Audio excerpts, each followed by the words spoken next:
여러분 안녕하세요. 오늘은 8월 17일 샤르이 테슈바 라비 요나 오브 게로나의 회개의 문 2장의 세 번째 길을 읽어보겠습니다.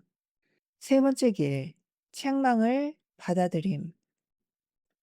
현자들께로부터 책망의 말씀을 들었을 때 그것을 듣고 순종하며 마음으로 뉘우치고 책망의 모든 말씀을 받아들이되 그 말씀에서 단 하나도 빼지 않는 것입니다. 이렇게 행하는 사람은 바로 그 순간에 어둠에서 나와 큰 빛으로 들어가게 됩니다. 그가 그 말을 듣고 마음에 새기며 마음이 깨달아 뉘우치고 그 말을 들은 그날로 책망하는 분의 말씀을 받아들여 토라를 지키는 분들이 가르쳐 주신 모든 것을 그날 이후로 행하기로 결심하고 시대를 아는 지혜로운 분들께서 일러주신 대로 조심하기로 마음먹었다면 그의 회개는 참되며 그는 완전히 다른 사람으로 변화됩니다. 또한 그가 이것을 마음으로 받아들인 그 순간부터 그의 영혼은 모든 계명과 선한 행실에 대한 공로와 보상을 받게 됩니다. 짧은 시간 안에 자기 영혼을 의롭게 한 그는 참으로 복된 사람입니다. 메일다 드라비 이시마엘 12장 28절에서는 이스라엘 자손들이 가서 행하였다라고 했는데 그들이 정말 그 자리에서 바로 행했겠습니까? 그것은 그 달 14일에야 비로소 행한 일이 아니었습니까? 그런데도 그렇게 기록된 이유는 그들이 그것을 행하기로 마음으로 받아들인 순간부터 마치 즉시 행한 것처럼 그들에게 공로로 여겨졌기 때문입니다. 야보 드라비 나탄 22장은 자신의 지혜보다 큰 사람은 그의 지혜가 오래 지속됩니다. 이는 슈못 24장 7절에 우리가 행하고 우리가 듣겠습니다 라고 기록된 것과 같습니다. 어떤 사람이 진실한 마음으로 자신이 배운 토라를 지키고 행하기로 그리고 재판석에 앉은 이들이 그에게 일러준 법을 따르기로 받아들인다면 그날부터 그는 자기 귀로 들어 이해한 모든 계명에 대한 보상뿐 아니라 아직 귀로 듣지 못한 모든 것에 대한 보상까지 얻게 됩니다. 그리하여 그는 의로움을 입고 자신에게 드러난 모든 것과 아직 눈에 감추어진 모든 것에 대해서도 공로를 얻습니다. 그리고 그 후에 그는 자신을 책망한 이들의 문 앞을 규칙적으로 찾아가 배우며 자신을 가르치는 모든 이의 가르침을 깨달아야 합니다. 이렇게 되면 이 사람의 행함이 그의 지혜보다 커지게 되는데 이는 그가 그 일을 알지 못했음에도 그 보상이 이미 그에게 있기 때문입니다. 이것이 바로 이스라엘이 시나이 산에서 저희가 행하고 저희가 듣겠습니다 라고 말한 그 일과 같습니다. 그들은 행함의 준수를 들음보다 먼저 두었던 것입니다. 그러나 책망하는 분들의 목소리에 마음이 움직이지 않는 사람은 자기 죄를 2배로 늘리게 됩니다. 그들이 그를 책망했음에도 그가 마음을 완악하게 했기 때문입니다. 잠언 17장 10절에서 11절에는 슬기로운 사람에게는 한마디 책망이 어리석은 자에게 매 100대보다 더 깊이 새겨집니다. 악한 사람은 오직 반역만을 구하니 잔인한 사자가 그에게 보내질 것입니다. 그 뜻은 악한 사람은 책망하는 이들의 목소리에 순종하지 않고 오히려 반역하려 든다는 것입니다. 그가 책망하는 천사의 말을 멈추지 않았기 때문에 그에게는 잔인한 천사가 되로 주고 말로 받듯이 보내지게 됩니다. 책망하는 이들을 천사, 말라킴, 사자라고 문자 그대로 하면 사자의 뜻이라고 되고 이렇게 부르는 이유는 다음과 같이 기록되어 있기 때문입니다.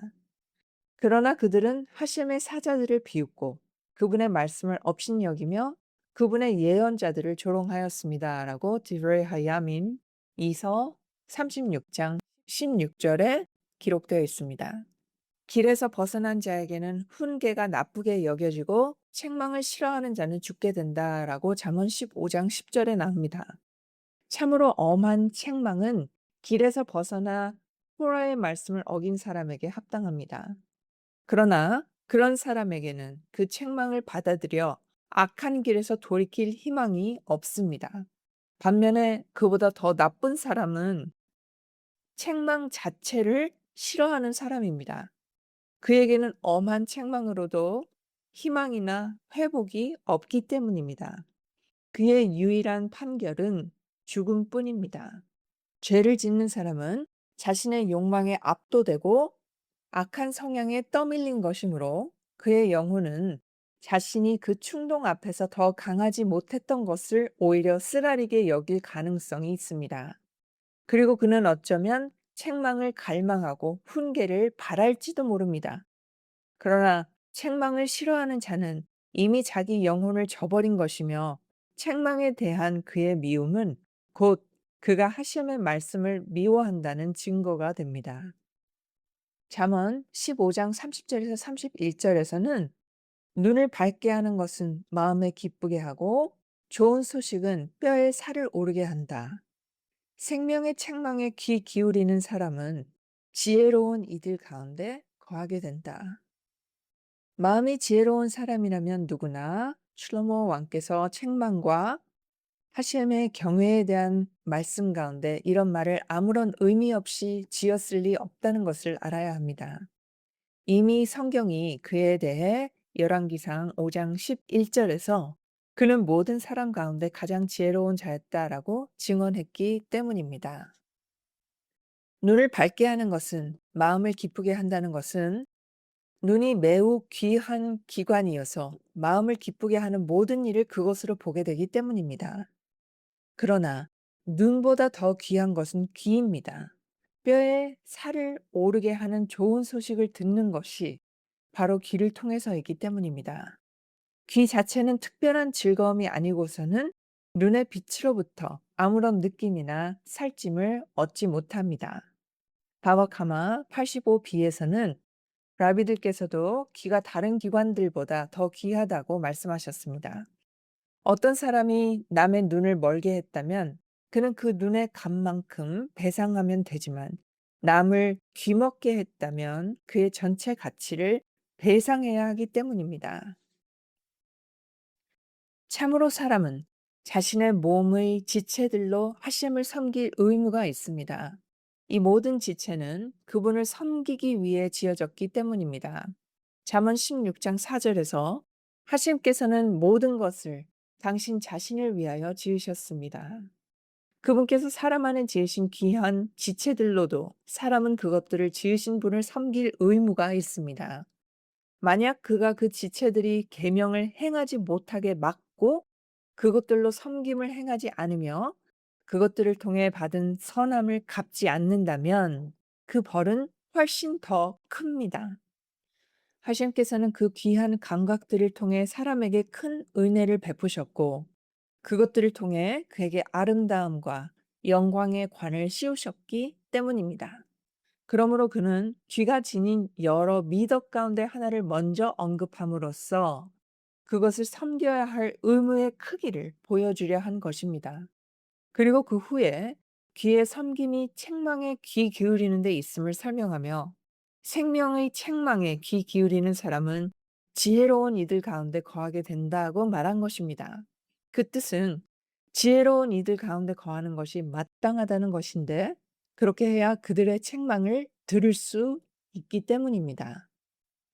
시못 라바 27장 9절에서 어떤 사람이 지붕에서 떨어져 온몸의 뼈가 다 부러졌다면 그의 모든 지체와 뼈마다 붕대와 고약이 필요합니다. 그런데 온몸의 지체로 죄를 지은 죄인은 발바닥부터 정수리까지 온몸에 큰 상처를 입은 것과 같습니다. 이사야후 1장 6절에서 머리부터 발끝까지 성한 곳이 없다라고 기록된 것과 같습니다.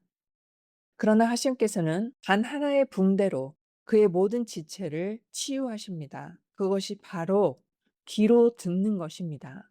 이사야후 55장 3절에서 내 귀를 기울여 내게로 오라 들으라 그리하면 내 영혼이 살리라 라고 기록되어 있습니다.